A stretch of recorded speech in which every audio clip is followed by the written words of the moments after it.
Bien chers frères et sœurs dans le Seigneur, que la grâce et la faveur de notre Seigneur Jésus descendent et demeurent sur chacun et sur chacune de vous.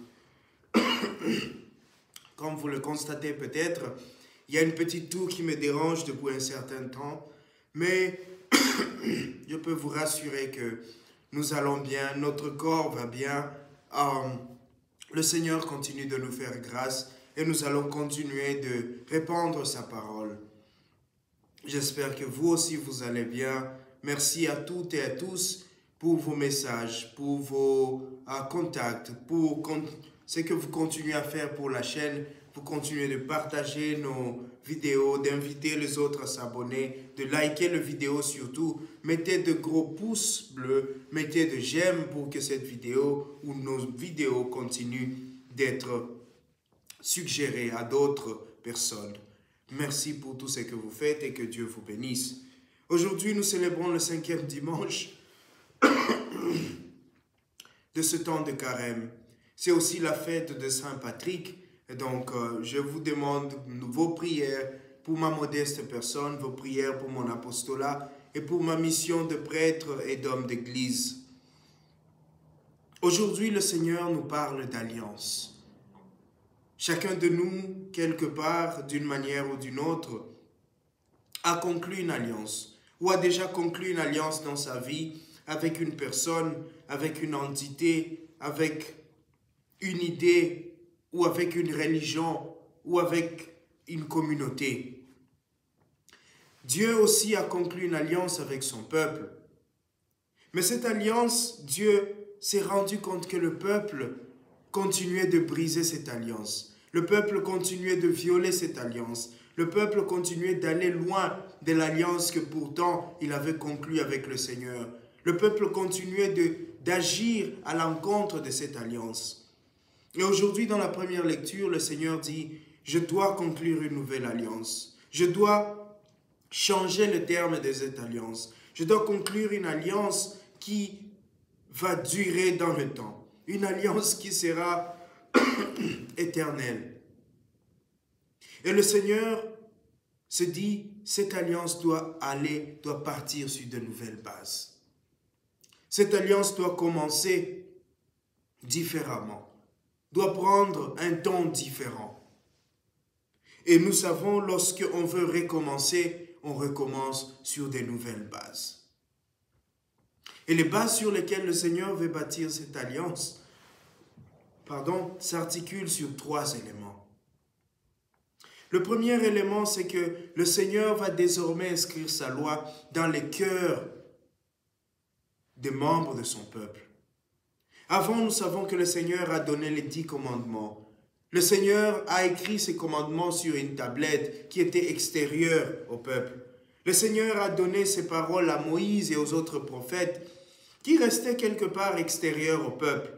Le Seigneur a montré sa présence, a manifesté sa présence à son peuple dans un nuage ou dans un feu qui restait extérieur au peuple. C'est que quelque part le peuple, d'une manière ou d'une autre, ne sentait pas cet attachement, ne sentait pas qu'il était en communion parfaite avec Dieu. Parce que cette loi n'était pas à l'intérieur. On pouvait violer cette loi parce que ce ne sont que des tablettes. Mais maintenant, le Seigneur s'est dit, je vais inscrire ma loi dans leur cœur. Je vais faire en sorte qu'il n'ait plus à se demander qui va nous apprendre les choses sur le Seigneur, qui va nous enseigner le voie du Seigneur, parce que ça sera inscrit dans le cœur. Ça sera là, à l'intérieur. Et donc, cette nouvelle alliance sera une alliance solide. Ce sera une alliance profonde. La connaissance du Seigneur va passer d'une connaissance extérieure à une connaissance intérieure. La connaissance du Seigneur va être une connaissance intime. Et nous savons que dans nos relations, cela pose souvent problème. Les personnes que nous disons que nous connaissons, ou les personnes avec qui nous concluons des alliances, souvent ce sont des personnes que nous connaissons de l'extérieur. Nous n'avons pas une connaissance intérieure de ces personnes-là. Nous ne savons pas partager l'intériorité de ces personnes. Et la question que les Écritures nous posent aujourd'hui, c'est combien tu connais les personnes que tu dis parfois aimer, que tu vis avec, que tu travailles avec. Est-ce que tu as une connaissance intérieure des personnes que tu appelles amis? Des personnes avec qui tu as conclu des alliances, des communautés avec qui tu es en alliance, l'idéologie avec laquelle tu es en alliance. Est-ce que tu la connais de l'intérieur ou c'est seulement les choses superficielles ou c'est seulement les choses extérieures? Je vis avec cette personne, j'ai conclu une alliance avec cette personne. Et les alliances, je me suis marié par exemple avec cette personne parce qu'elle a de l'argent, elle peut prendre bien soin de moi. Parce qu'elle a cette attirance physique qui me plaît. Parce qu'elle a ceci et cela. Mais est-ce que je sais ce que cette personne est? J'ai embrassé cette communauté religieuse parce que je vois qu'ils ont beaucoup de bien. Parce que je vois qu'ils ont beaucoup d'apostolat. Mais est-ce que je connais cette communauté de l'intérieur? Voilà le nouveau ou la nouvelle manière dont le Seigneur nous donne pour conclure une alliance. Lorsque nous voulons nous engager, lorsque nous voulons tisser un lien, il faut connaître l'autre partie de l'intérieur. Pas seulement des connaissances superficielles, pas seulement connaître ce que l'autre partie a, mais ce que l'autre partie est.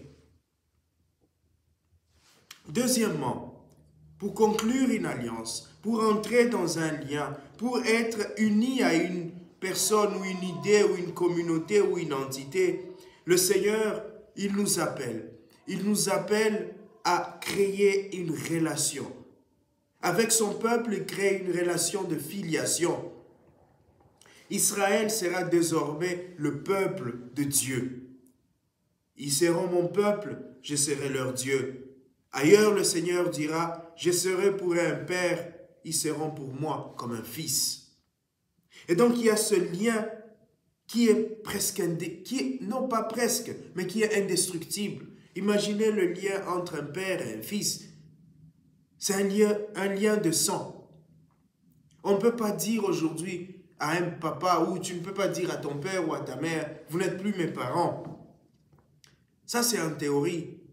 Mais pour qu'ils ne soient plus tes parents, il faut que cet ADN soit retranché de toi. Il faut qu'on t'enlève tes gènes parce que tu les as reçus d'eux. Donc c'est un lien qui est indestructible.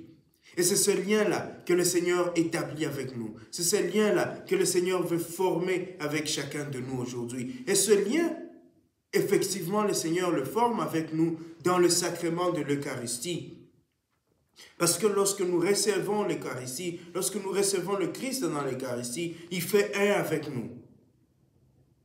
Il devient un avec nous. De sorte que même si nous allons ailleurs, même si nous nous perdons dans nos péchés, lorsque nous revenons, le Seigneur est là. Et c'est l'importance aujourd'hui du sacrement de réconciliation.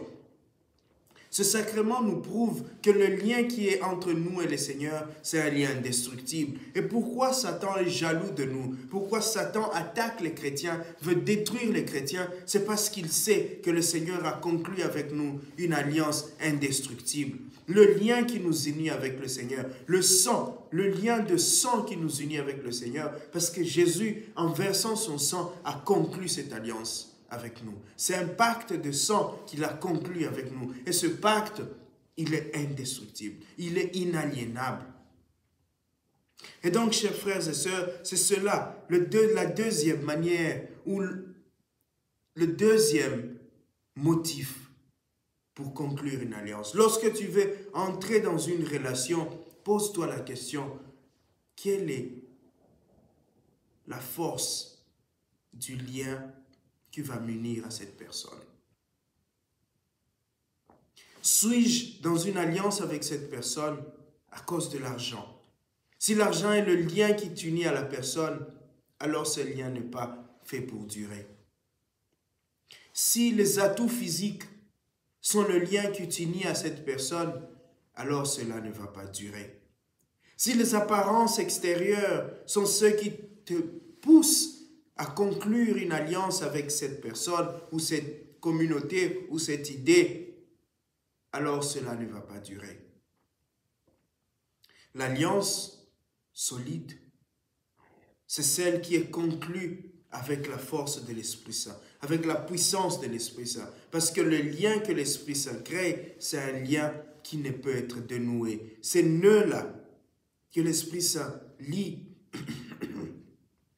ne peut être délié. Et c'est pourquoi, dans le sacrement comme le sacrement de mariage, le Seigneur dit que ce que Dieu a uni, l'homme ne le sépare pas. Parce que les mariés, les époux sont unis par le Seigneur.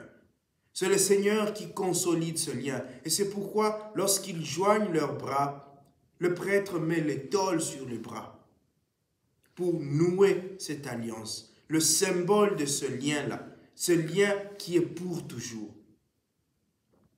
Et lorsque le prêtre est ordonné, on lui rappelle qu'il est prêtre selon l'ordre du roi Melchisédek, cet ordre qui ne sera jamais brisé. Voilà une deuxième manière. Et la troisième manière, lorsque tu veux conclure une alliance, il faut partir sur le pardon. Il faut laisser le passé. Laisser ne signifiera pas ici oublier, mais il faut repartir sur de nouvelles bases. Une nouvelle alliance implique une nouvelle vision. Et une nouvelle vision ne peut être claire que si elle est passée devant les nuages de la haine, devant le nuage de la colère, que si elle passe par la porte du pardon. Le pardon, le Seigneur dit, je vais pardonner leurs fautes, je vais absoudre leurs péchés, parce que je vais repartir de nouveau. Et aujourd'hui, c'est un appel à nous. Nous voulons recommencer, nous voulons refaire notre vie, nous voulons partir de nouveau dans ces liens de mariage, dans ces liens d'amitié, dans ces liens de communauté, dans cette nouvelle idéologie. Alors, il faut qu'on apprenne à pardonner. Il faut que tu apprennes à pardonner. Cet homme m'a fait beaucoup de tort. Cette femme m'a causé beaucoup de problèmes. Cette communauté m'a fait beaucoup souffrir. Ou cette idée, ou cette idéologie, ou cette croyance, ou cette religion, cette église a abusé de moi. Et si je veux repartir avec l'église, si je veux repartir avec mon mari et ma femme, il faut que j'apprenne à pardonner. Et le pardon, c'est un don de Dieu. Il faut que je demande au Seigneur de me donner cette grâce. Beaucoup recommencent toujours et se rendent compte que chaque fois que je recommence, j'échoue encore. Chaque fois que je recommence, j'échoue encore. Mais c'est parce que je ne suis pas encore arrivé à me défaire des charges du passé, à me défaire des fardeaux que je porte, ces fardeaux de colère, ces fardeaux de douleur, ces fardeaux de haine. Ce sont toutes ces blessures qui ne se sont jamais cicatrisées, que je n'ai jamais pris le temps de soigner et de guérir. Et si tu veux repartir sur de nouvelles bases, si tu veux conclure une nouvelle alliance, alors tu vas apprendre à pardonner. Tu vas apprendre, comme dit l'Évangile, à être cette graine qui accepte de mourir. Si tu veux produire de nouveaux fruits, tu dois accepter de mourir. Mourir à l'orgueil, mourir à la vanité, mourir au ressentiment, mourir à cette envie de vengeance, mourir à cette victimisation, mourir à tous ceux qui ne t'aident pas, qui te gardent dans cette ambiance de ton passé. Parce que comme dit l'Évangile, si les grains de blé ne meurent pas, ils restent seuls. Mais s'ils meurent, c'est-à-dire si tu te laisses entre les mains du Seigneur, si tu laisses le Seigneur prendre le contrôle, si tu disparais, tu laisses les hommes, tu laisses leur bruit, peut-être qu'ils vont dire que tu es un lâche. Comment tu as fait ça? Comment tu as pu pardonner à cette personne? Peut-être ils vont te dire, mais pourquoi tu fais ça? Cette personne va encore te blesser, cette communauté va encore te trahir. Mais si tu laisses le Seigneur prendre soin de toi, il y aura de la peine. Une graine, elle est toute belle, mais lorsqu'elle est jetée en terre, elle pourrit. C'est comme si elle mourait. Et toi, pour passer de cette vie dans laquelle tu es maintenant à la nouvelle vie à laquelle tu aspires, il y a ce processus. ce processus de mort, où à un moment donné, les gens vont penser que c'est fini pour toi. Tu es foutu. Mais c'est parce que tu vas renaître. C'est parce que tu t'es abandonné à Dieu. C'est parce que Dieu est en train de faire grandir en toi quelque chose qui va étonner. Et lorsque l'arbre sort, c'est tout le monde qui est en admiration. Oh, cette petite graine. Oh, ce bel arbre. Mais lorsqu'ils ont vu le grain pourrir, le grain mis en terre, personne ne regardait ces grains. Peut-être certains passaient même au-dessus, piétinaient même ces grains.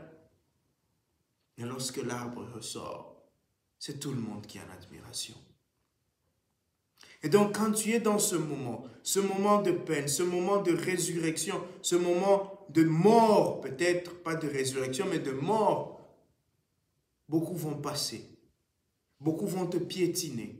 Beaucoup vont marcher même sur toi. Mais toi, reste attaché au Seigneur. Garde tes yeux fixés sur le Seigneur. Garde ta foi en Dieu. Sache que si tu meurs avec lui tu revivras. Si tu acceptes de passer par cette peine, par cette mort avec le Seigneur, tu vas revivre. Parce que lui, il a vaincu la mort. Parce que lui, il t'a promis aujourd'hui qu'il y a une nouvelle alliance qui va être conclue. Et donc, chers frères et sœurs, c'est une mission, c'est un appel à chacun de nous, partout où nous nous trouvons, dans nos familles, dans nos communautés, lorsque nous voulons recommencer, lorsque nous voulons avoir une nouvelle vie, un nouveau départ, n'oublions pas que nous devons changer la loi. Nous devons connaître notre vie, notre nouvelle vie de l'intérieur. Nous devons ensuite passer par cette étape de pardon. Pardonner, c'est très important. Et j'ai oublié plutôt le deuxième élément. Lorsque nous avons établi cette loi, le deuxième élément dont nous avons parlé aujourd'hui, c'est que nous devons prendre le temps de connaître de l'intérieur. Et ensuite, passer par ce pardon. Que le Seigneur nous donne cette grâce, parce que ce n'est pas facile. Ce n'est pas facile de recommencer. Ce n'est pas facile de partir de nouveau. Mais avec le Seigneur, nous savons que rien n'est impossible. Que ce temps de carême qui nous reste dans cette marche vers Pâques, vers le dimanche de Rameau qui vient, que le Seigneur nous donne le courage d'avancer avec foi et confiance, le courage de repartir de nouveau là où c'est nécessaire. Qu'il nous donne ses grâces aujourd'hui et tous les jours. Amen.